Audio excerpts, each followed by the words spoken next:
Hi friends. The spectrum of consciousness of the gene keys that shows us the 64 archetypes of consciousness, the 64 gene keys, which stand on the shoulders of the 64 hexagrams of the I Ching, describe for each archetype, each gene key, a spectrum of band of frequencies going from shadow to Siddhi through the gift. It's basically describing states of being as they evolve from what we call low frequency to the highest frequencies. And so this is a path, this is a process of becoming more conscious and more present in oneself, which is where the source of consciousness is for our particular being. And we can consider that this same source, this same consciousness also is present everywhere, in every point of a space and time and beyond.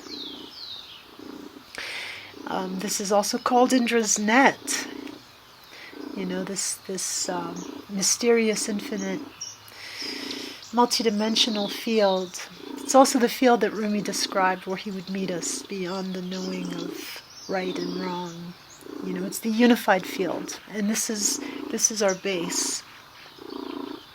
And from this context, from this infinite, universal, conscious context, here we are standing or sitting or lying down in our physical human bodies with our own personal history, our culture, our dreams and our aspirations, and our conditionings and our limitations. And so it behooves us, each one of us, to inquire therein, to ask that magical question, who am I?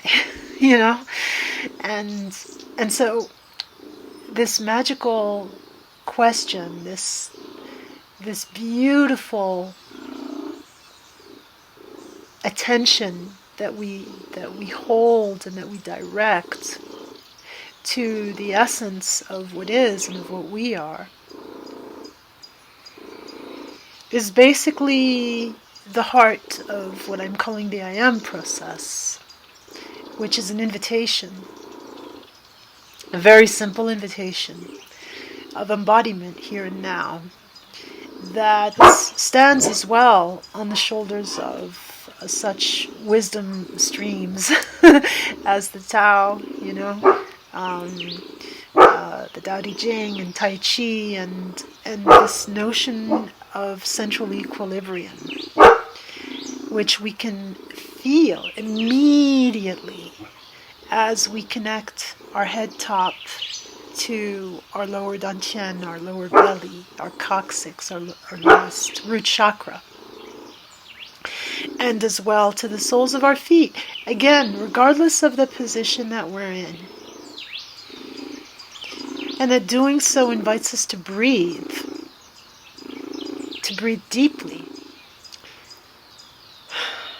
And as we come back to ourselves in the present moment, through a deeper sense of being here, of actually being able naturally to connect heaven and earth through the awareness of the upper realms and of the lower realms of our being. And of course the upper and the lower, they join and they connect here in the heart, which is where we hold our sense of connection and feeling love through that connection. The connection is primarily with ourselves, and then through that awareness of ourselves, that connection with ourselves, we connect with what we call others. And depending on the level of connection, of awareness, of frequency, that sense of self is experienced as being a part of the whole, and even the whole itself, because of the fractal and holographic nature of reality. That in each part the whole is reflected, is held, is known, is experienced. Rumi said this beautifully, I am not the drop in the ocean, but the ocean in the drop. And actually I am both. and this is also, again, referencing Indra's net, that beautiful metaphor of the truth of the cosmos being a fabric of an infinite fabric of nodes, wherein each node holds a gem, and each gem reflects all of the other gems. So it's really know thyself, at a universal level, at an infinite level, and then when we bring it to what we call the personal level, it then encompasses all of the details and textures of this particular localized moment here. And the I am process is connecting this in every moment, and may the moment, the now, be your refuge. And the more that you take refuge in the now, the more your now is going to turn into what it truly is, which is a temple, an infinitely rich and beautiful temple of connection, of gentleness, of awareness, of appreciation. And that from this place we contemplate, we have this gentle awareness that holds all of the connections that we are aware of and that we wish to create. It's like love in action. And then from this we sink lower down to the lower belly, where in our physical body the force, the vital force of our being is so concentrated that this is, where at a biological level we're capable of creating life and of evolving our own life and of transmuting substances that we may ingest, that we may absorb. It's the alchemy, it's the alchemist. It's just an incredible capacity to treat, to manage, to direct information, energy. So I invite you to breathe fully down into the lower belly and just relax. This is an invitation to relax, truly. Now, of course, depending on what you're doing right now, as you listen to this, it's not about closing the eyes and going limp. That could be if it's appropriate and safe to do in the present circumstance. But relaxation it's more about calm, being calm, calming. Calm vigilance is another term that we use to describe what coherency is. And coherency is also what we're doing in the I am process, in coming home here and now. From the suspended head top all the way to the bottom of the coccyx, and you can imagine a plumb line as well. So the head top is suspended, and if you're lying down, you just basically feel a gentle stretch of your neck,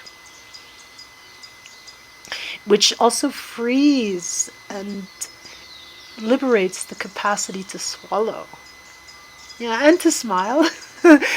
And to breathe. It opens up this capacity to channel of the central channel of your being, which is why it's also called central equilibrium. And this is accessible, this is available at any moment, because this is truly what you are. You are, I am this, for want of a better description, this central channel that has awareness and that has a physical body. Of course, we have other bodies as well, but this physical body that we're talking of right now is where we are actually able to land at the deepest level of this dense frequency world, that we call the material world, and that we perceive through our five senses, and at the same time which we know and feel is so much more than just an outer experience of, the five senses. So when you simply come home to this now, this present moment, which is here, you're really connecting heaven and earth, and then you have the capacity to open up laterally, the horizontal plane of the horizon of the earth, of the material here, and to express what it is that you are in whatever ways are true for you,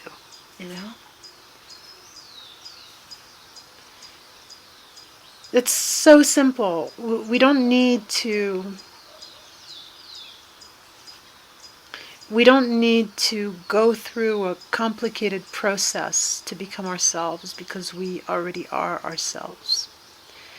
What is helpful for us in this process of remembering that and relaxing and feeling relief is like, I'm here, It's like, you've been trying to open the door with a key because you thought the door was locked, and then you open it and then you realize it wasn't locked, Or there's that other metaphor where instead of trying to push the door, you just pull it and it opens.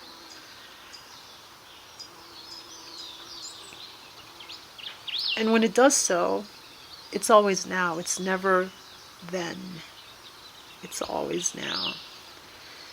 And this can really take so much stress away from your present moment experience, because you really don't need to do anything. Now, anything that stands in the way, that is in the way, that feels in the way, that you sense is in the way of that, is something to simply acknowledge and allow yourself to witness, to feel, to see. And that witnessing and perception in the now enables you to relax, because I am here now is an expression of the universal consciousness, and so everything that you can perceive or feel or sense or witness is actually within your own consciousness,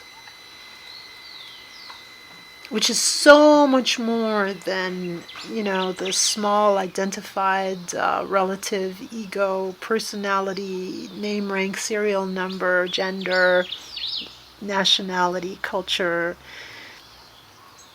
and all of this other stuff that we often attribute to our sense of being, who we are, who am I.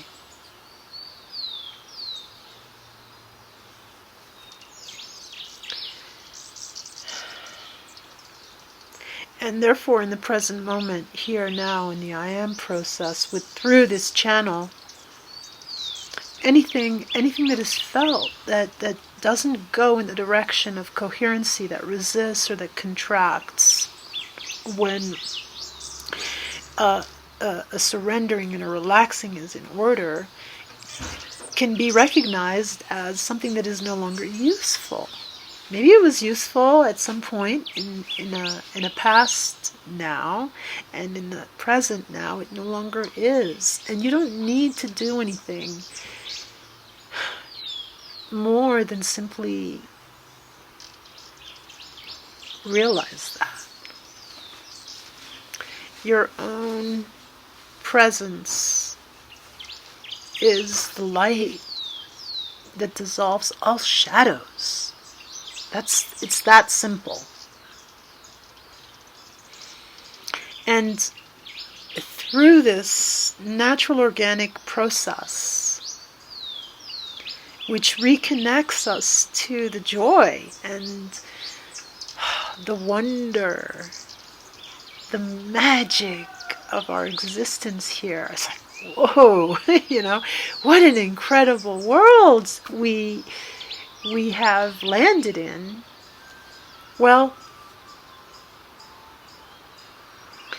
through this realization and incarnation, going from the upper realms of our being, which are in a continual state of meditation, in the now moment, that's all there is from this perspective, is this dissolution into the whole, which is also felt, experienced, or witnessed as a luminous emptiness. It's the yin and the yang, just in that dance, that beautiful dance of wholeness. And then deeper into the heart space that we've already, been touching on, where we have this unfolding of our wings, the lungs and the arms and the hands, and the connection and the care. It's like that connection between the yin and the yang, it's the beautiful attributes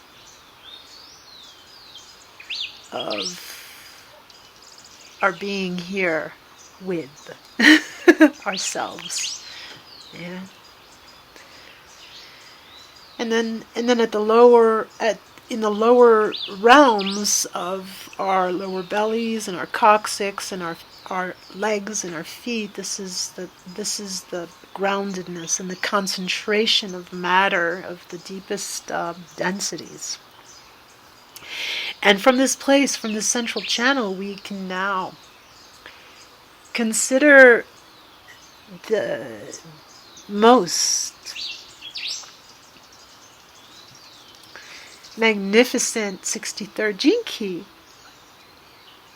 because it's all about truth. This gene key goes from the shadow of doubt to the city of truth through the gift of inquiry. And in simple terms, why is doubt a low frequency shadow state?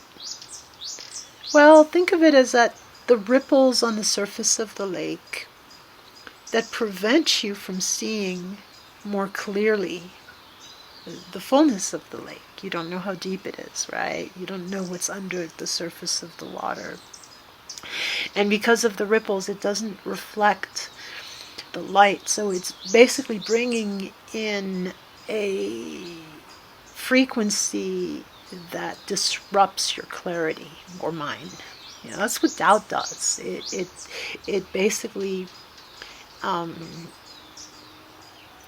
brings an incoherency into our field, a disruption,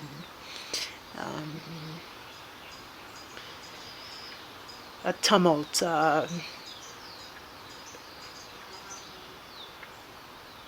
What did Bruce Lipton call it? Destructive interference. That's what doubt does, if it's allowed to persist, if it's focused on, if it's identified with. If you identify with doubt and are constantly doubting, that's a pretty uncomfortable way of experiencing yourself, because you can't actually know yourself if you doubt. Constantly, continually, chronically, subconsciously. When doubt is simply a disruption at the surface, which can actually be beautiful, it can lead to new insights, new inquiries, which is what the gift is. And you can think of inquiry as a sword that cuts through, it's like, or pierces into. So inquiry is the capacity to pierce through the surface and go into the depths. With what? With your consciousness. All of these metaphors are for consciousness, of course. And this capacity to cut through the apparent dissonance, disruption, chaos, conflict, uncertainty, doubt, darkness, fog, whatever you want to call it, however it feels, this capacity to cuts through here and now. And so it brings you, inquiry brings you, and this is why Ramana Maharshi, he was continually reminding his students to inquire, who am I? You know, not to doubt in themselves, but to inquire. Because what doubt does is it basically it basically traps everything in this surface, superficial incapacity to embrace more of what is. And then inquiry cuts through that and facilitates a deeper breath. And the Siddhi is truth, because not in a linear fashion, but as the essence of everything, the core from which everything radiates and which everything comes back to, such as in the torus dynamics. Truth is at the center of, and we come back to the beginning of this video, truth is at the center of everything. And therefore, this 63rd gene key is reminding us of that. And I invite you to that, to that consciousness which is your consciousness. Because the 63rd gene key is what you are, is what I am. In terms of the gene keys describing what consciousness is, you know? If you accept that, if you accept that principle. I hope this is useful. I hope that this brings you joy as it does for me. This invitation to relax, to surrender, to feel your wholeness, to dissolve in it. And through that dissolution, deepening the contact, the connection, the contemplation. You know, that gentle attention is what contemplation means. It's a gentleness of the heart. And all of this resting at the physical realm on the concentration of energy, which is here, everywhere. Remembering that, breathing all the way down to that, and therefore opening up your space and becoming enlivened and enlightened to your own light and sacred geometry. That is the invitation. Thank you so much for your presence and attention, and please remember to like and share and also subscribe to my channel. And I welcome your comments, and have a beautiful now.